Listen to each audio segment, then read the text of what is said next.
देखो भाई, लास्ट के सेशन में हमने जब बग शूट करा था तो हमने सिर्फ प्रॉक्सी के बारे में पढ़ा था और साथ में सर्टिफिकेट अथॉरिटी के बारे में पढ़ा था कि भाई किस तरीके से हम लोग बग शूट का सारा ट्रैफिक देख सकते हैं जो कि हम लोग फायरफॉक्स से कॉल करवाएंगे अपनी तरफ। ठीक है। इस चक्कर में हमने बग शूट डाला ताकि हमें वेब पेनिट्रेशन टेस्टिंग करने में ज़्यादा हेल्प हो सके, क्योंकि भाई क्या है, अपने पास डेटा बहुत सारा होता है और जब डेटा बहुत सारा होता है तो सामने की तरफ डायरेक्टली नहीं दिखाई देता। ठीक है। जब इसकी रिक्वेस्ट एक्चुअली में जाती है तो वो बहुत ही बड़ी बन जाती है। जैसे अभी यहाँ पर एक पोस्ट काइंड की रिक्वेस्ट जा रही है, इसके अंदर क्या अलग अलग काइंड के हेडर डाल रखे, होस्ट का header, user agent, accept language encoding वगैरह वगैरह। और नीचे की तरफ कुछ अलग सी काइंड की एक और रिक्वेस्ट इन्होंने दे रखी है, एक जेसन के फॉर्मेट।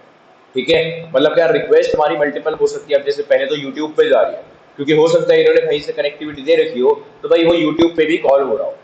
दूसरी तरफ फॉरवर्ड करते थे तो भाई अपने आप ऑटोमेटिकली यहाँ पर पहुंच जाते थे। ठीक है। साथ में स्काइप के एड्रेस भी बताता था, इसका खुद का पर्सनल ब्राउजर भी है। अब यहाँ पर क्या है, एक राइट बटन है। ठीक है। एक राइट बटन क्यों बता रहा हूँ, क्योंकि यहाँ पर एक एक्शन का बटन भी है।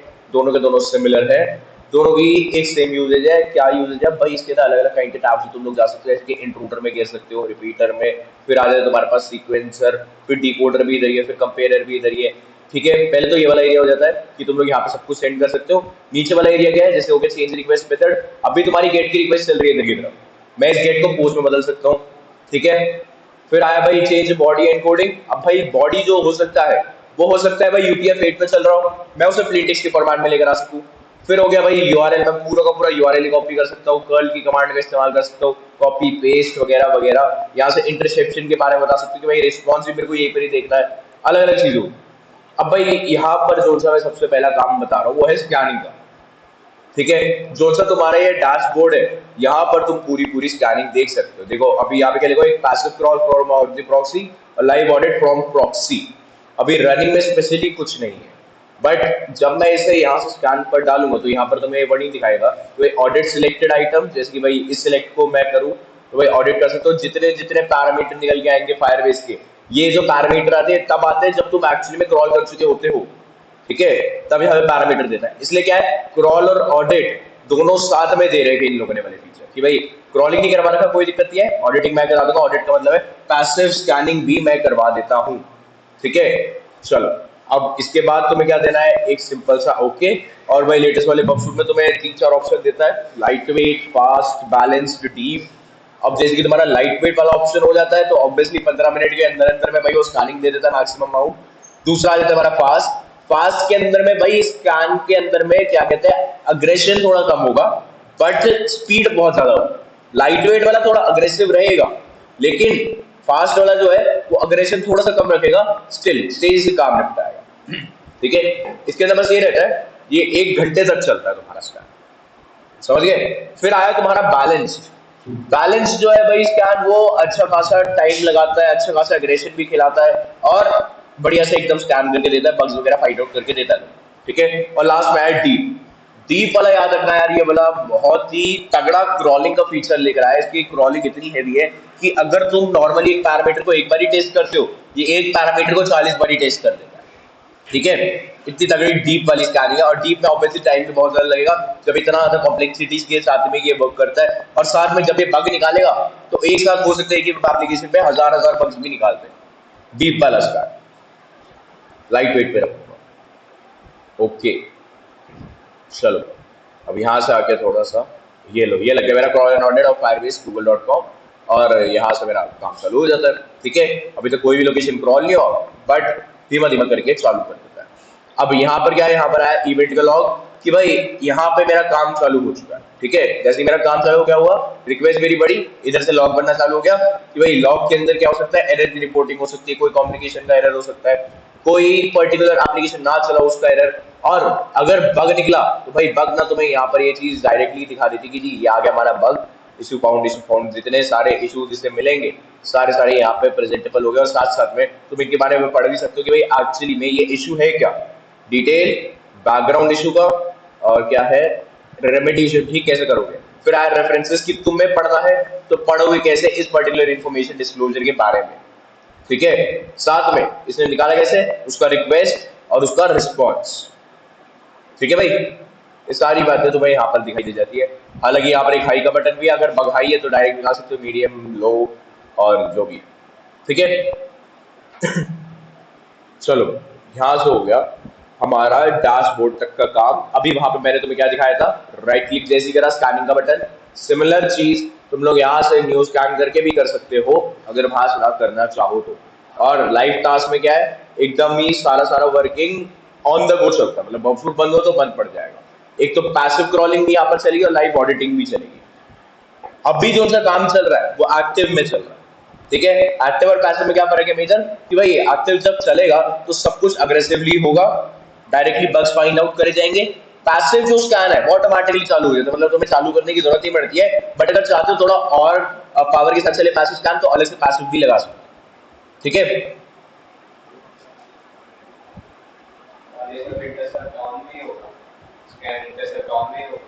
ना इंटरसेप्ट करना चाहे तो बंद करो,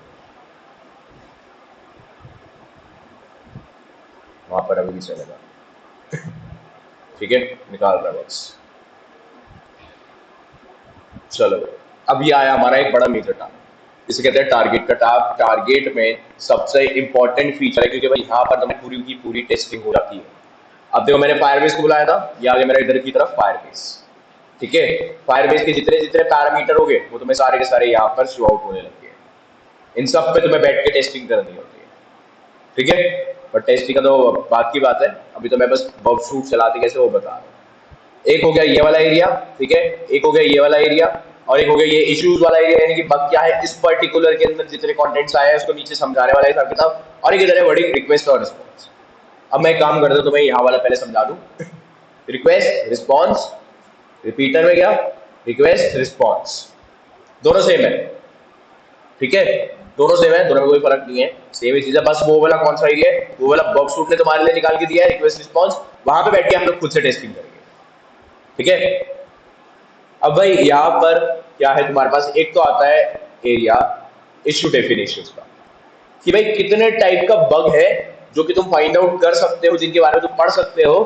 तो उसके बारे में डिस्क्राइब भी कर रखा है, उसको पढ़ाने का एरिया भी है इनके पास पूरा पूरा, और सेवेरिटी भी बता रखा है कि भाई किसका हाई, किसका मीडियम, किसका लो, ठीक है। हर चीज यहाँ पे डिफाइन कर रखी है। पहले दो वही है, कमांड इंजेक्शन और सीक्वेंस इंजेक्शन, क्लियर। सारी चीजें तुमको यहाँ पर बेसिकली पढ़ने को मिलती है। अब दूसरी चीज यहाँ पर आया स्कोप, तो भाई कोई मुझे स्कोप के बारे में बता सकता है, आदित्य स्कोप के बारे में बता। सौ भी स्कोप के बारे में, ऋतिक।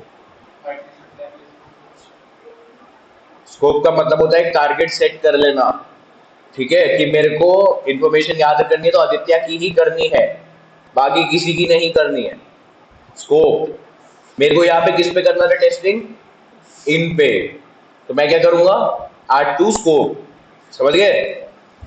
जैसे ही ऐड टू स्कोप करा, स्कोप में क्या हो गया, ऐड, सिंपल। अब देखो ऊपर की तरफ लिखा है फिल्टर, ये जो फिल्टर का पूरा बॉक्स है स्टैक ट्रेस, इसके ऊपर तुम पूरे पूरे में से कहीं पर भी क्लिक करो तुम्हारा ये ओपन होकर आता है, ठीक है। अब क्या बोला मैंने, स्कोप, तो यहां पर show only in scope item पे जैसे ही क्लिक करते हो ये क्या करेगा, देखो समझ गए क्या मतलब है स्कोप का। टेस्टिंग एक ही पे करनी है तो भाई क्यों 500 वेबसाइटें खोल के रखो, समझ गए आपको, फिल्टर का ये काम। अब यहां पर क्या है, शो ओनली रिक्वेस्टेड आइटम, यानी कि तुम लोगों ने कुछ स्पेसिफिक ही मंगाया है, कुछ तुमने रिक्वेस्ट कर रखा था, या तो फिर मैं इधर से दिखाऊं सिर्फ रिक्वेस्ट, मतलब रिक्वेस्ट तो सब पर ही गई है तो भाई ये मोटा मोटा ज्यादातर मैक्सिमम आउट ऑफ देम दिखा देता है। बट रिक्वेस्ट वो कौन सी, गेट और पोस्ट वाली। चलो अब आए पैरामीटराइज रिक्वेस्ट। पैरामीटर तुम लोग समझते ही हो, पैरामीटर क्या है, आईटी का पैरामीटर, ठीक है, जैसे इक्वल्स टू दे रखा है। अगले वाले में भी पैरामीटर है होगा हमारे पास, देखो रेफरेंट का पैरामीटर आ गया। फिर भाई तीसरे वाले में भी अपने पास पैरामीटर होगा, होगा तो यही कही, ठीक है। यहाँ पर सब में तुम्हें पैरामीटर दिखाई देंगे, क्लियर भाई। ये सारी पैरामीटर्स वाली रिक्वेस्ट है। चलो हाइड नॉट फाउंड आइटम्स। अब देखो नॉट फाउंड आइटम्स का क्या मतलब होता है, कई बार ना यार तुम लोग टेस्टिंग कर रहे होते हो या तुम कुछ भी कर रहे होते हो वेब एप्लीकेशन में, तो तुम्हें ना 404 का पेज दिखाई देता है, ठीक है। 40 पेज का क्या मतलब है, एरर। और 403 का क्या मतलब है, 405 सारे ही एरर है, सारे एरर है। चल 500 दो,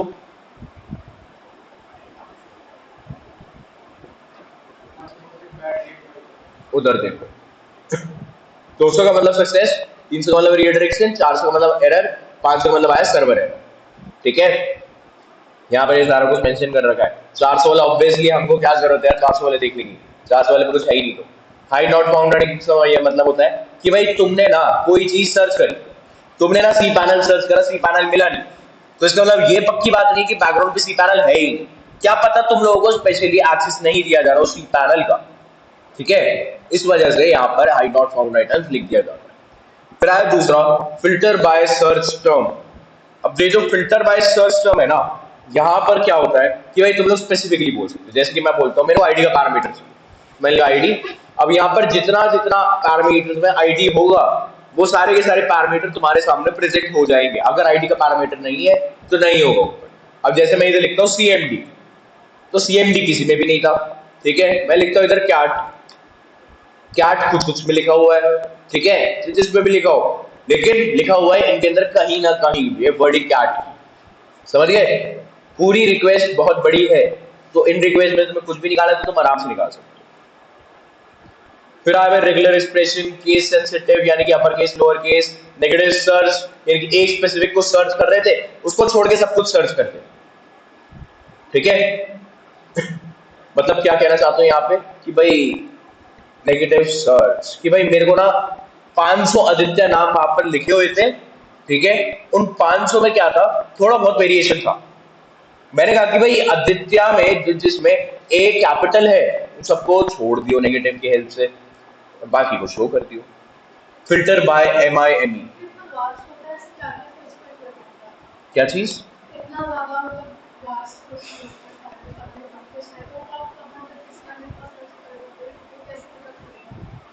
मुझे समझ नहीं आया पॉइंट तेरा। अब आपको किसी भी पे टेस्टिंग करनी है उसकी वेबसाइट पर, तो एक मेरी इतनी सारी इसकी वेबसाइट थी जो यूट्यूब वगैरह की सारी वेबसाइट्स पे खोल गई। उसके बाद भी अगर आपको कोई सी सेलेक्ट करनी है तो आपको कैसे पता चलेगा कि आपको ये वाली करनी है सेलेक्ट, और उसमें भी इतना सब कुछ है कि किस चीज़ को आपको देखना चाहिए वो कैसे पता चलेगा। तेरे को टेस्टिंग किस पे करनी है? किसी वेबसाइट पे मेरे को गूगल पे करनी थी। ठीक है, तो मैंने क्या सोचा कि भाई गूगल पे करना है, तो मैं गूगल पर गया, मैंने रिक्वेस्ट इंटरसेप्ट करा। ठीक है, यहाँ पर मैंने जब देखा मेरे टारगेट टैब में, तो मेरे को क्या दिखाई दिया कि भाई बहुत सारी वेबसाइट है।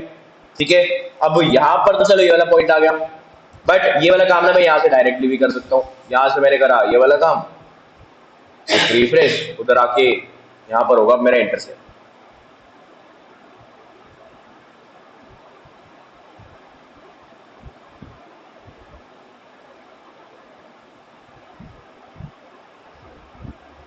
चलो ठीक है, यहाँ पर तेरा डायरेक्ट एक बटन होगा ऐड टू स्कोप का। रुक जाओ रुक जाओ, डू इंटरसेप्ट,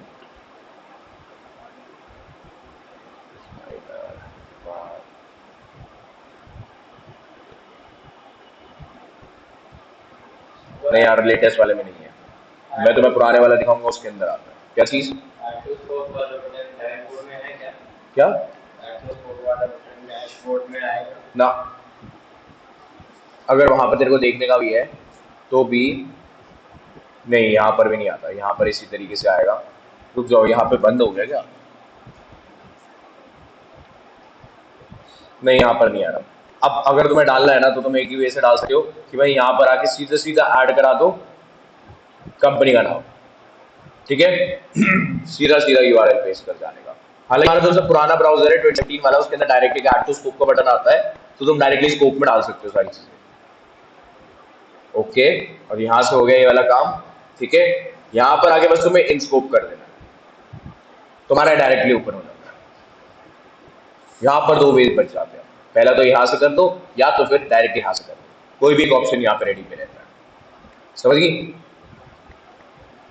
चलो अब रिक्वेस्ट इतनी सारी वर्किंग, तो भाई तुम्हें टेस्ट एक एक करके करना होता है इसके अंदर। अब कौन सा मैं पार्ट बता रहा था वो ये वाला था, MIME टाइप वाला, यानी कि क्या, इंटरनेट की एक्सटेंशन, इंटरनेट में जितनी जितनी एक्सटेंशन चलती है वो सारी सारी यहाँ पर मेंशन करी गई। जैसे सबसे पहला HTML की एक्सटेंशन चल रही होगी, जावास्क्रिप्ट की, XML की, CSS की, इमेज की, फ्लैश की, कोई भी टाइप की यहाँ पर चल रही हो हमारी एक्सटेंशन, हम लोग यहाँ पर उस चीज को मेंशन करवा सकते हैं। समझ गए?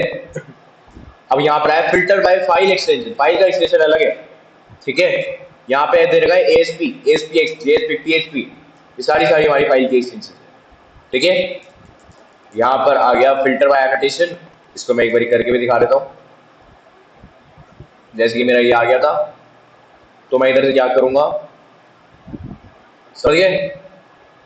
ये होता है हाईलाइटेड आइटम्स। सिमिलर में अगर किसी ने कमेंट कर रहा है किसी चीज पे, तो कमेंट वाले पे टिक करो और कमेंट वाला निकल कर आता है। क्लियर? ये हो गया हमारा टारगेट कटा, ठीक है। किसी को कोई डाउट इसमें? सॉबी, चलो भाई। प्रॉक्सी, यहां से मैं एक रिक्वेस्ट उठा के इंट्रूडर में भेज दूंगा। इंट्रूडर का मतलब होता है ब्रूट फोर्सर, तो मैं ब्रूट फोर्सिंग करानी है, इंट्रूडर काम में आता है। अब यहां पर क्या है, 4 टाइप की ब्रूट फोर्सिंग होती है, जिनमें सबसे पहला स्नाइपर। स्नाइपर का क्या मतलब होगा यार?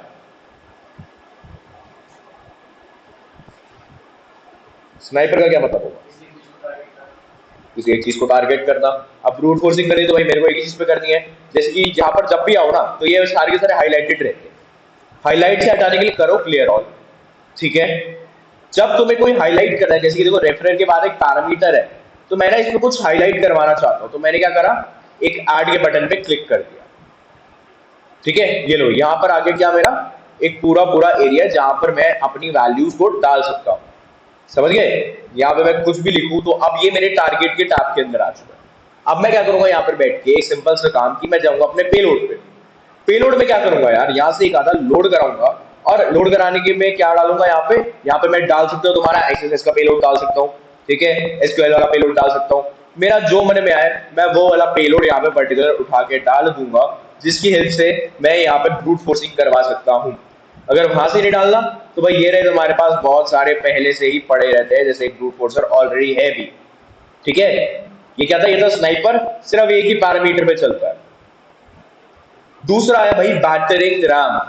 बैटरिंग राम बिना यार एक ही पैरामीटर के लिए डेवलप करा गया है, लेकिन अब तुम्हारा काम क्या है यार, अब तुम्हारा ये काम है कि पहले ना मैं ये चाहता हूं कि मेरा एक्सएसएस टेस्ट हो जाए, ठीक है। फिर मैं ये चाहता हूं कि भाई मेरा एसक्यूएल भी टेस्ट हो जाए, फिर मैं ये चाहता हूं मेरा कमांड इंजेक्शन भी टेस्ट हो जाए, फिर मैं चाहता हूं कि मेरा एसएसआरएफ भी टेस्ट हो जाए, मतलब एक साथ मल्टीपल सेट्स ऑफ पेलोड्स, एक ही पैरामीटर। फिर आया तुम्हारा pitch fork. This attack uses multiple payload sets, और अगर मैं यहाँ पर ये वाली बात बताऊं कि भाई पेलोड सेट में, तो ये मैक्सिमम में 20 सेट लेकर जाएगा तुम्हारे, और यहाँ पर है तुम लोग 2 पैरामीटर एक साथ सेट कर सकते हो, यानी कि भाई यहाँ पर ये भी है, यहाँ पर ये भी है, ठीक है। दोनों पर अगर एक साथ करना है और एक साथ क्या करना है, बहुत सारे पेलोड्स का सेट ट्राई करना है, तो आराम से कर सकते हो, ठीक है। चौथा आया क्लस्टर बॉम्ब। क्लस्टर बॉम्ब इसलिए बना रखा है यार, ये भी 2 लोगों के लिए बना रखा है, लेकिन क्लस्टर बॉम्ब को हम लोग स्पेशली तब यूज करते हैं जब तुम लोग यूजर नेम और पासवर्ड के पैरामीटर में ब्रूट फोर्सिंग कराओ, ठीक है, तब क्लस्टर बॉम्ब का मेजर में काम आता है। समझ गए? चलो भाई, अगला है हमारा रिपीटर। रिपीटर यहां पर तुम्हारे को काम देगा, जैसे कि इधर से मेरा रिक्वेस्ट जा रहा है, उधर से मेरे को रिस्पॉन्स आ रहा है, तो भाई इधर से मैं अपनी वैल्यू को करूंगा सेंड। इतना काम है इसका, सेंड करेगा रिक्वेस्ट, बाद में आएगा तुम्हारे को रिस्पॉन्स, जिसकी वजह से तुम लोग यहाँ पे पूरी पूरी रिक्वेस्ट के अंदर चेंजेस करोगे, यहाँ पे बग फाइंड आउट करने का कोशिश करोगे, और यहाँ पे देखोगे कि भाई उसका कुछ रिफ्लेक्शन आ रहा है नहीं आ रहा, ठीक है। नीचे वही सर्च का बटन है, यहाँ पर भी सर्च का बटन है, यहाँ पर एक इंस्पेक्टर दे रखा है तुम्हारी हेल्प कराने के लिए कि भाई कितने पैरामीटर है, यहाँ पे कोई पैरामीटर नहीं है, बॉडी में भी कोई पैरामीटर नहीं है, लेकिन कुकीज बहुत सारी है, ठीक है।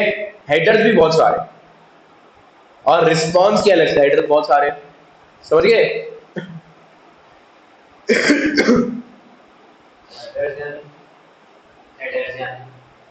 हेडर्स, हेडर्स यानी कि होस्ट का हेडर हो गया ये रहा।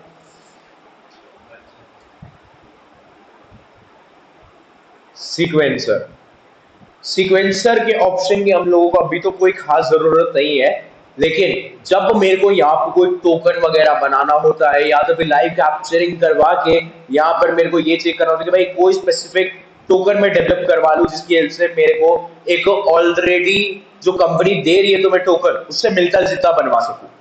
ठीक है, इस हेल्प से मैं टोकन का यहाँ पे इस्तेमाल करता हूँ। यहाँ पे कोई भी टोकन नहीं है बट एनालाइज करूंगा, फिर मैं यहाँ पे टोकन डेवलपमेंट का काम शुरू करता हूँ। एनालिसिस के ऑप्शन दे रखे हैं। फिर आया तुम्हारा डिकोडर। डिकोडर का मतलब यहाँ पे मैं कुछ भी लिखूं उसे मैं एनकोड कर सकता हूँ इसके अंदर, समझ गए। हैश का एनकोडिंग, हैश की एनकोडिंग करना चाहूँ तो हैश में भी करवा सकता हूँ।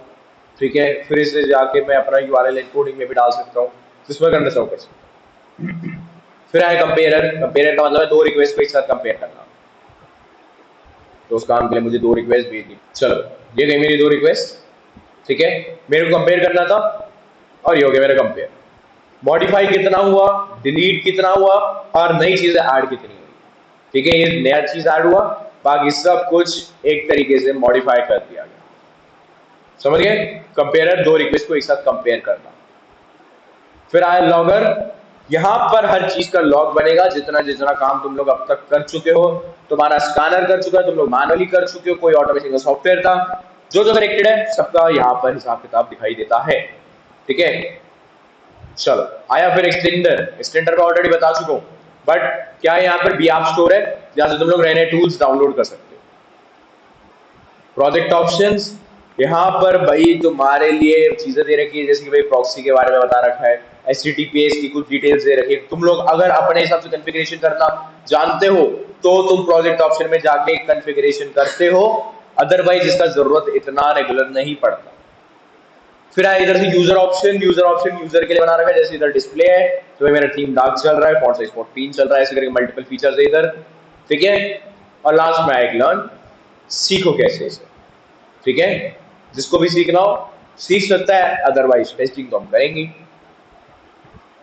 बाकी ये टास्क मेरे